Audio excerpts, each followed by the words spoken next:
Hey everyone, and welcome to today's Explainer. I am super excited because we're breaking down a beautifully heartwarming adaptation from Silveira Toons. It's the classic tale of the lion and the mouse, but we're going to dig just a little bit deeper today. Beneath the surface, this story is packed with some absolutely crucial lessons about kindness, friendship, and, well, hidden potential. So let's get right into it.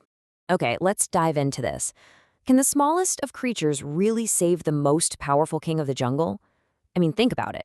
Nature usually runs on a pretty strict hierarchy, right? The strong survive, the weak kind of just hide. But what we're looking at today completely flips that dynamic on its head. Let's set the stage. Section 1, a quiet jungle encounter. Just picture this scene with me for a second. We're deep inside this completely tranquil, wild jungle. Perfect sunny afternoon. On one hand, you've got this massive, powerful lion resting heavily under a giant tree.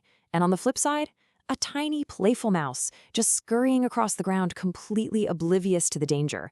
It is literally the ultimate contrast in power dynamics. You've got a sleeping giant and a tiny little guy whose only real defense is usually just staying totally out of sight.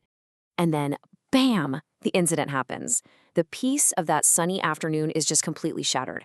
That playful little mouse accidentally runs straight across the sleeping lion. The lion jolts awake, his predatory reflexes instantly kick in, and boom, he catches the tiny creature. Just like that, in a fraction of a second, we go from a quiet afternoon to an absolute high-stakes life-or-death situation. The mouse is trapped. Which brings us to Section 2, an unlikely promise. This is where vulnerability meets absolute power. So the chase is over before it even really started. Just imagine the pure terror, but also the wild, desperate bravery of this mouse in this exact moment. It begs, "Oh dear lion, please forgive me. I didn't mean to disturb you." And then it drops the most audacious, unbelievable line, "One day I might be able to help you." I mean, wow, it's this frantic, pleading negotiation, staring literally straight into the jaws of the Jungle King. This tiny creature is trying to barter for its life using unproven future potential. Like, how in the world could a mouse ever actually help a lion? Right? And the lion reacts exactly how you'd expect a king to react. He looks down at this trembling little fuzzball and just scoffs. "You? Help me? That sounds funny." The sheer absurdity of a tiny mouse offering protection to a massive lion is just deeply, deeply amusing to him. But here is the critical pivot of the whole story. Because the lion was feeling kind today, he actually decides to let the mouse go free. He spares its life, literally just because he was in a good mood and found the little creature hilarious. And that leads right into Section 3, reversal of fortune, because those power dynamics we just established, they're about to completely flip. Fast forward just a few days from that nice sunny afternoon where the lion showed mercy, and absolute disaster strikes the jungle. The powerful lion gets caught right in a hunter's trap. He tries so desperately to escape, but these incredibly strong ropes are holding him tight. The undisputed, untouchable king of the jungle is suddenly completely helpless. Bound and totally stripped of his physical advantage, he lets out this massive, loud roar for help. And this brilliantly illustrates exactly what we were talking about earlier. Hearing that loud, desperate roar echoing through the trees, the little mouse rushes straight to the spot. Without wasting a single second, the mouse starts gnawing on the thick ropes.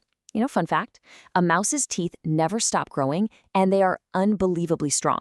They're basically nature's perfect little wire cutters. All of the lion's massive physical strength was completely useless against the hunter's trap, but those tiny, sharp teeth, they were exactly the tool required.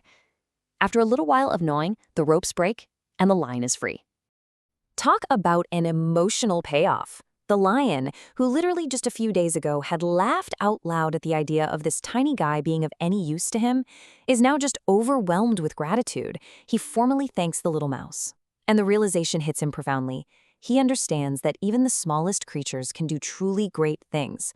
His entire worldview about what constitutes strength, value, and capability, it's been permanently altered by his tiny savior. Which brings us to Section 4, the timeless moral. Let's talk about why this actually matters to us. So, the crucial point is, what are our core takeaways here? Well, first, kindness always comes back to you. The lion's simple, almost dismissive act of sparing the mouse's life was basically a tiny investment that ultimately saved his own life. And second, never underestimate anyone, no matter how small they are. Value and utility are not always tied to physical size or loud voices or obvious power. Literally everyone has unique strengths that might be exactly what is needed when a specific crisis hits. The creators of this fantastic visual adaptation left a really great sign-off for us. If you loved this story, don't forget to like and subscribe to Silveira Toons. See you soon with another amazing story. It's such a wonderful reminder to support the animators and storytellers who bring these character-building concepts to life so beautifully for us. But before we wrap up this explainer, I really want to leave you with one final provocative thought. Who in your own life might you be underestimating right now? Is there someone whose quiet potential you haven't really noticed, maybe just because they aren't the biggest or the loudest person in the room? Keep your eyes open, practice empathy, and remember that hidden potential is literally everywhere. Thanks so much for joining me today, and as always, keep learning.